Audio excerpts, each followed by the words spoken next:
तुम्हारा chapter start कर रहा हूँ। तुम्हारा चैप्टर है इनवर्स ट्रिग्नोमेट्री। अब कितने बच्चे हैं जिसका स्टार्ट नहीं हुआ पहली बार? ये मतलब पहली बार वाले ज़्यादा हैं, ठीक है। अब देखो भाई, सबसे पहली चीज़ इस चैप्टर को करने के लिए ना हमें डोमेन और कोडोमेन डोमेन और रेंज के बारे में पता होना चाहिए पहले। और डोमेन और रेंज याद दिलाने के लिए तुमने 11th क्लास के अंदर रियल फंक्शन थे हमारे, वो पढ़े थे फंक्शन के बारे में, यानी कि जहाँ पर रिलेशन पढ़े थे।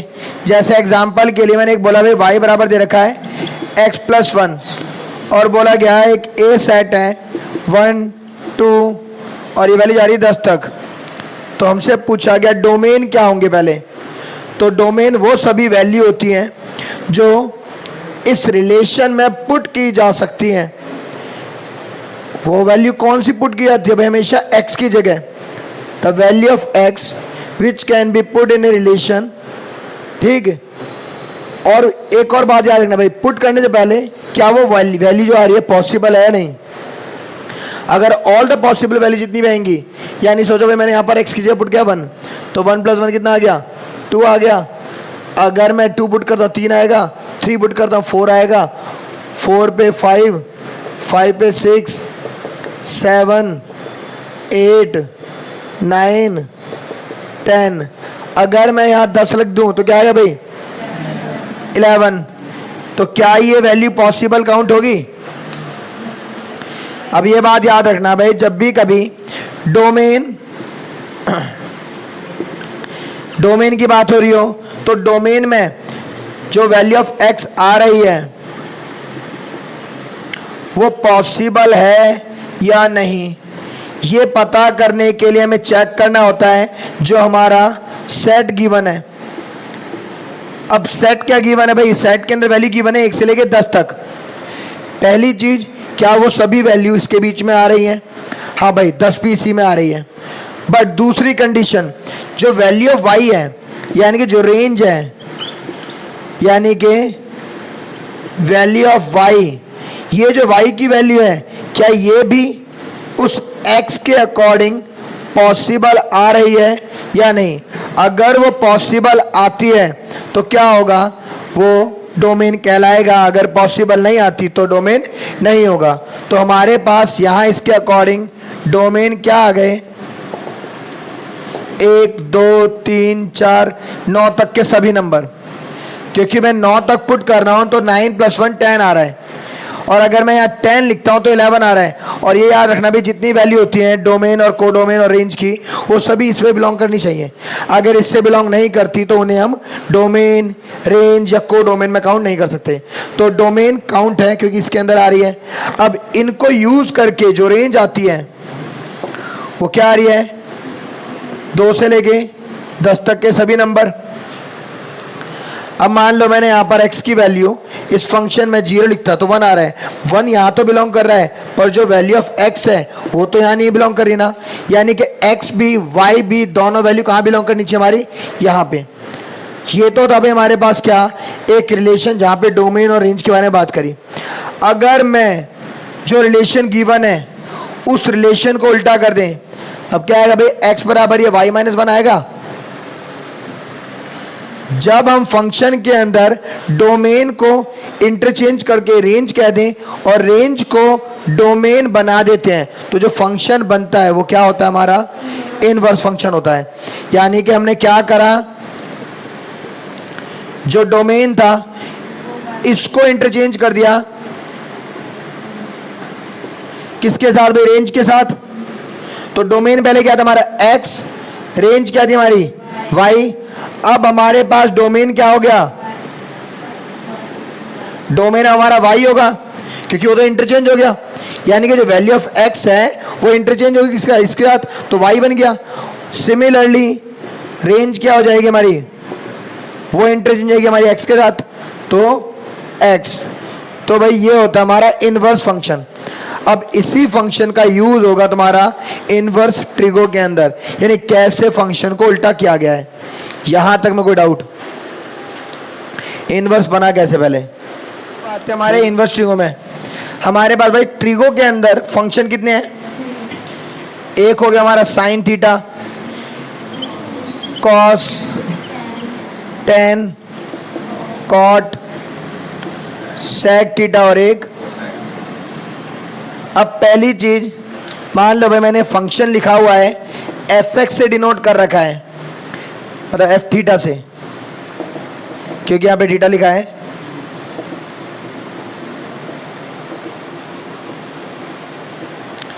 अब भाई अगर इनके अकॉर्डिंग बात करें तो यहां पर सबसे पहले डोमेन क्या है इस फंक्शन के अंदर? भाई डोमेन होगा हमारा थीटा, क्योंकि हम वैल्यू इसकी पुट करते हैं हमेशा, जैसे साइन 30, कॉस 30 या 60 या 45, तो हम वैल्यू किसकी पुट करते हैं? एंगल की। तो अभी यहां पर डोमेन क्या होता है हमारे पास? थीटा होता है। अब इस सिमिलरली इस डोमेन को चेंज कर दिया जाए। अब भाई मैं काम कर रहा हूं, इस फंक्शन को एक्स और वाई के टर्म में लिख दे रहा हूं, थोड़ा सा इजी समझना हो जाएगा हमारे लिए।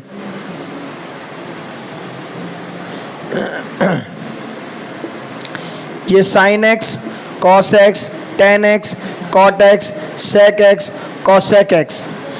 अभी हमारे पास क्या है? y बराबर है। तो अभी हमारे पास x क्या चल रहा है भाई? हमारा डोमेन है। अब मैंने क्या बोला? डोमेन को अगर इंटरचेंज कर दिया जाए किसके साथ? y के साथ, तो फंक्शन क्या हो जाएगा हमारा? इनवर्स। अब यहां पर इसको इंटरचेंज करने का तरीका, भाई यहां से हमें फंक्शन तो वहां ले आना पड़ेगा। भाई देखो मैं पहले बता रहा हूं, ये जो मैं लिख के दिखाऊंगा सिर्फ समझाने के लिए है, इन रियलिटी में नहीं है। सोचो ये साइन है, ये साइन यहां से मैं इधर ले आऊंगा क्योंकि मुझे x की वैल्यू निकालनी है, तो मैं साइन को ले गया यहां पर, तो ये कितना आ गया? y अपॉन साइन आ गया, यहां बचेगा x। अब भाई ये साइन अगर नीचे है तो इसको जब मैं ऊपर लिखूंगा तो क्या लिख दूंगा?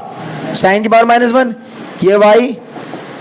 तो इस तरीके से हमारे फंक्शन को इनवर्स की फॉर्म में रिप्रेजेंट किया जाता है, इस तरीके से।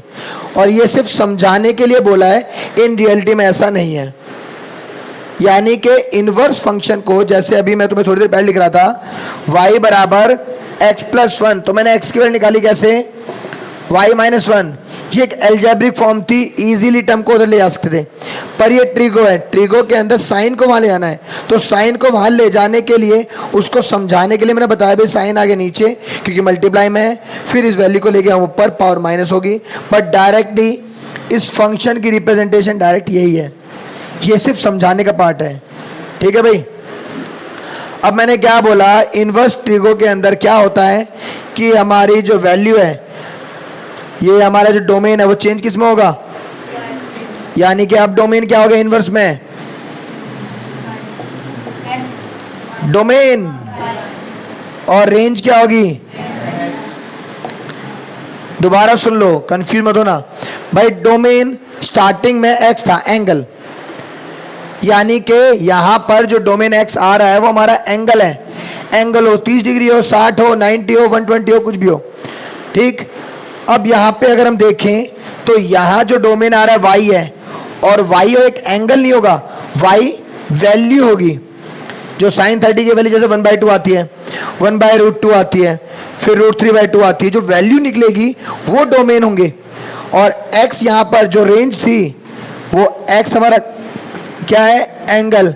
अब एंगल हमारा रेंज होगा, यानी कि एंगल क्या बन गया? रेंज। और डोमेन हमारी क्या? वैल्यू होगी। यहां तक कोई डाउट?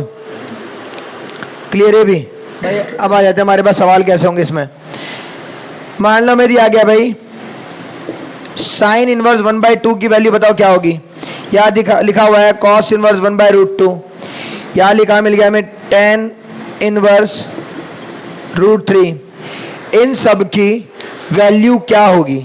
लिखा तो में मिलेगा, बट वहां पर लिखा मिलेगा फाइंड द प्रिंसिपल वैल्यू।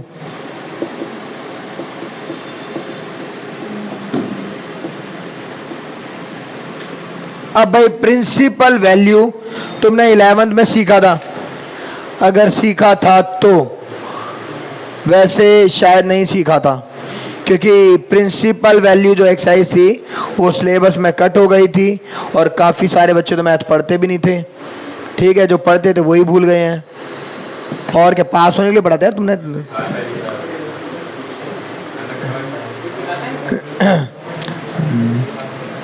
अब देखो भाई प्रिंसिपल वैल्यू का मतलब क्या है, वो छोटे से छोटा एंगल जिस जगह पे इसकी वैल्यू क्या आएगी 1/2 निकलेगी।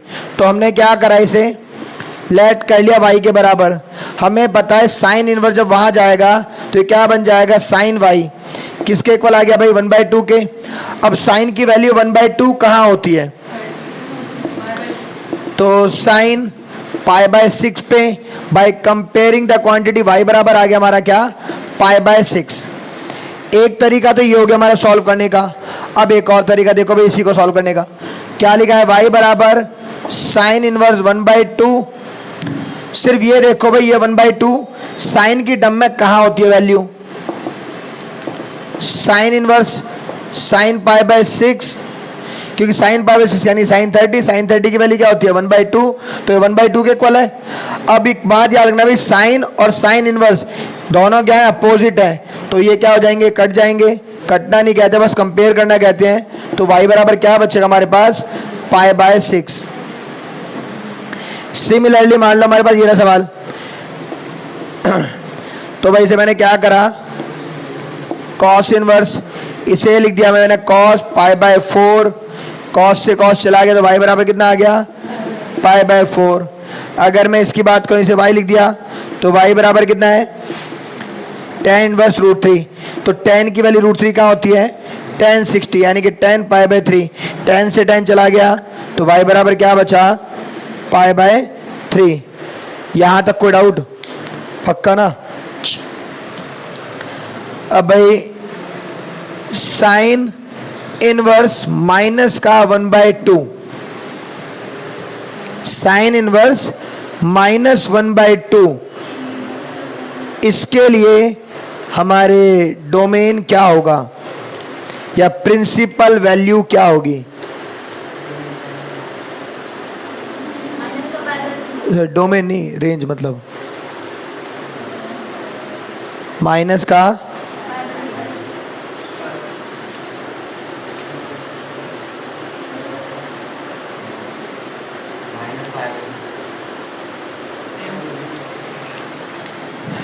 लो भाई, फिर ये बता दो एक बार, कॉस इनवर्स -1/√2,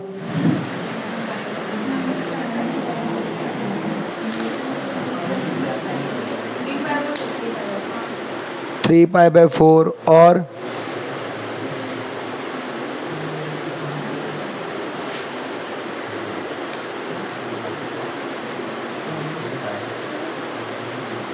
बोलो भाई, कुछ तो बोल। अच्छा डाउट है तेरा बेटा, MCB ऑन कर देना, MCB miniature circuit breaker. 10th नहीं पढ़ी और 11th में 12th में साइंस पढ़ी नहीं, मैथ।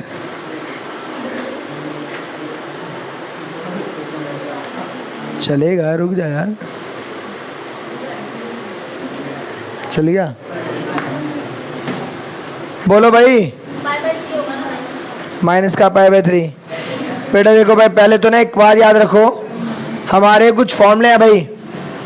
साइन अगर -θ होता है तो माइनस का साइन थीटा, कॉस -θ प्लस का cos theta, tan -θ minus tan theta, cot minus cot theta, sec theta अगर माइनस में आएगा तो प्लस का sec theta, cosec -θ minus cosec theta.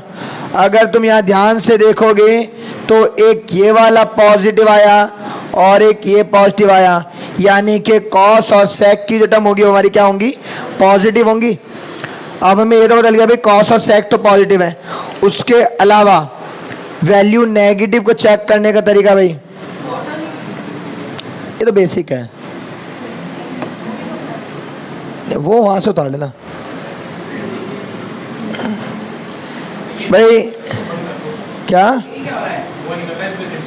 धुआं निकल रहा है? साइंस नहीं पढ़ी तुमने बस।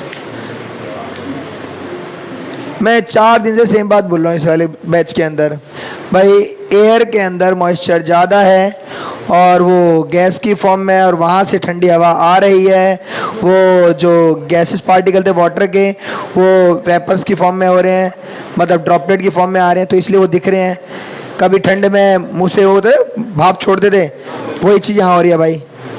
समझ गया क्या बेटा? मॉइस्चर ज़्यादा है इस टाइम पे एयर में, वो क्या निकले, ठंडी हवा निकल रही है वहाँ से। पढ़ ले यार थोड़ा बहुत। लो भाई देखो, ये हमारा first quadrant, second, third, fourth. First quadrant के अंदर हमें बता दे ऑल पॉजिटिव, यानी कि जितने भी ट्रिग्नोमेट्रिक फंक्शन है 0 डिग्री से लेके π/2 के बीच में, यानी कहां से कहां, 0 से π/2 के बीच में, सभी की वैल्यू क्या होगी, पॉजिटिव।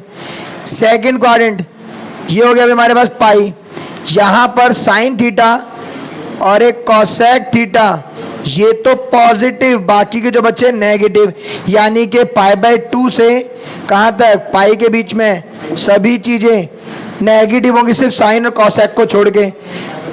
थर्ड में टेन थीटा और एक कॉट थीटा, ये तो पॉजिटिव, बाकी जो बचे वो नेगेटिव। एंगल क्या होता है, पाई से लेके 3π/2 तक, ये 3π/2 हो गया लाइन पे। फोर्थ क्वाड्रेंट के अंदर कॉस थीटा और एक सेक थीटा, ये तो पॉजिटिव आ गई। इसके अलावा जो बचे वो सारे क्या होंगे, नेगेटिव। एंगल कहाँ से कहाँ होता है, 3π/2 से लेके 2π के बीच में, घूम के यहाँ पर दोबारा 2π आ जाता है। अब देखो सबसे पहले साइन की बात करते हैं। साइन की वैल्यू -1/2, तो यहाँ पर साइन इनवर्स माइनस है, तो हमें पता है भाई यहाँ पे एंगल नेगेटिव पे माइनस आ जाता है, तो मैंने ऐसे लिख दिया साइन -π/6, क्योंकि यहाँ देखो भाई साइन अगर नेगेटिव आ रहा है तो ये क्या होगा, नेगेटिव बन जाएगा। ये नेगेटिव जब आ ही रहा है तो इसके आंसर इक्वल आएगा, और हमें पता है ये दोनों अपोजिट है, कट जाएंगे तो क्या बचेगा, -π/6। पर कॉस के साथ अगर मैं एंगल नेगेटिव लिख दूं तो वैल्यू तो पॉजिटिव है, तो ऐसे तो हो नहीं सकता। तो भाई कॉस की वैल्यू सबसे पहले कौन से क्वाड्रेंट के अंदर नेगेटिव आती है, सेकंड में, तो मैंने इसे क्या लिख दिया, कॉस पाई -π/4। तो कॉस इनवर्स कॉस 3π/4, कॉस से कॉस इनवर्स चला के क्या बचा, 3π/4। कुछ कुछ याद आया? एक काम करो, नोट या फोटो खींच लो भाई, अभी और फिर से फॉर्मूले बताता हूँ।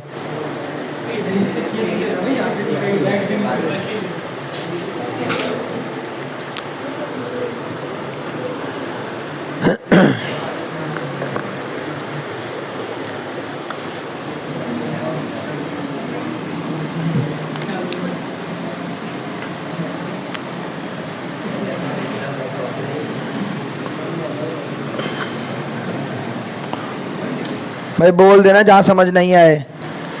देखो भाई कुछ फॉर्मूले और है हमारे, sine n π plus minus theta, इनका बहुत ज़्यादा यूज होगा, प्लस माइनस का sine theta, cos n π plus minus theta plus minus cos theta, tan n π plus minus theta plus minus tan theta, cot n π plus minus theta plus minus cot theta,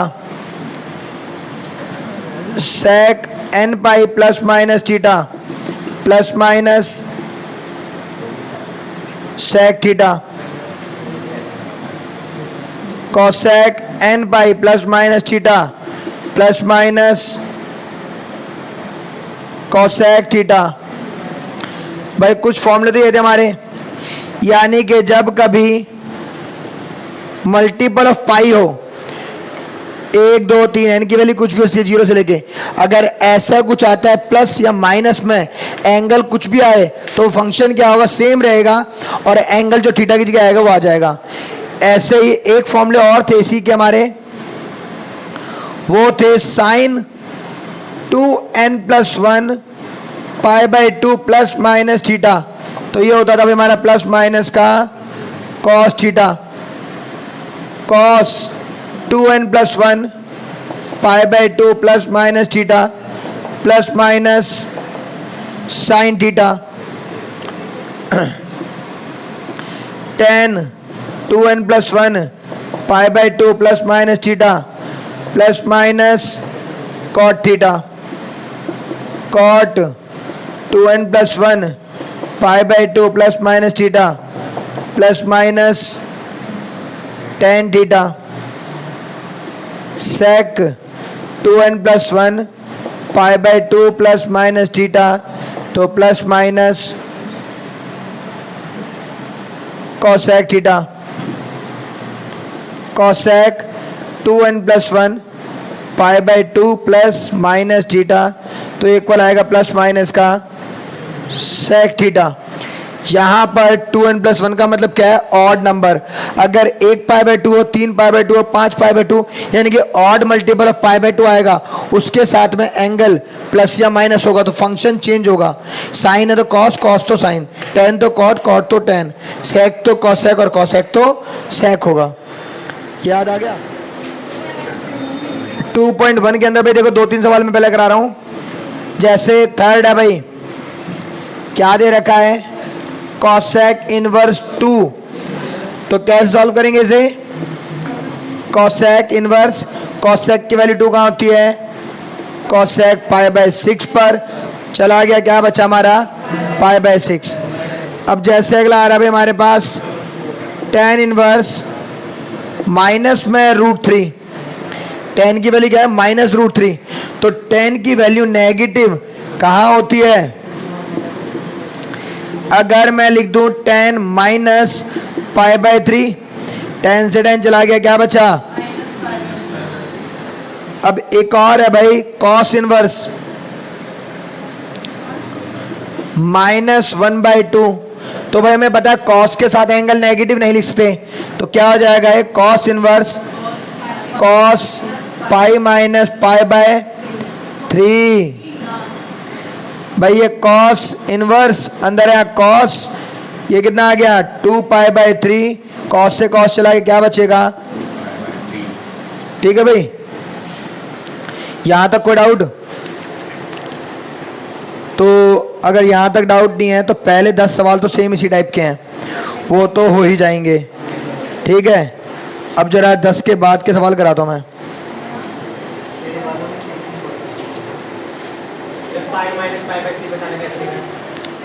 कहाँ पे, यहाँ अभी बेटा मैंने फॉर्मूले लिखे थे, cos n plus minus theta plus minus cos theta के इक्वल होगा।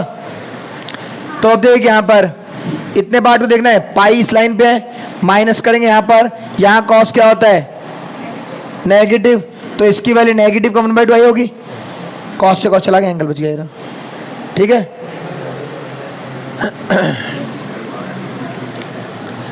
लो भाई देखो, अब 11 जो सवाल दे रखा है तुम्हारा 2.1 का ही, क्या दिया गया है, tan inverse 1 plus cos inverse minus का 1/2 प्लस साइन इनवर्स माइनस का 1/2, तो ये हो गया भाई हमारे पास tan इनवर्स, इसे लिख दिया मैंने tan π/4 प्लस cos इनवर्स, यहाँ पर cos π-π/3, ये देखो कर भी रखा है अभी। फिर साइन इनवर्स, तो साइन, ये आ गया भाई साइन माइनस का π/6, तो यहां बचा हमारे पास π/4, यहां बचा हमारे पास 2π/3 और वो बच गया हमारे पास माइनस का π/6। एलसीएम लेंगे 12 आ रहा है, 3π 8π माइनस का 2π, 8 3 11 में 2 गए, 9π/12 आंसर आ गया भाई 3π/4। कोई डाउट? पक्का इजी है ना? लो भाई देखो, एक 13 करा रहा हूं। 13 के अंदर क्या दिया गया? साइन इनवर्स x इक्वल दे रखा भाई y के, और नीचे ऑप्शन दे रखे भी 4। यानी कि जो y की वैल्यू है वो कहां से कहां तक रहेगी। तो सिर्फ ये पता होना चाहिए साइन की वैल्यू कहां से कहां तक होती है। -1 से +1 तक। -1 कहां होती है? माइनस के π/2 पे, +1 π/2 पे। तो y ऑप्शन कौन सा हो गया इसका? बी। यहां तक कोई डाउट?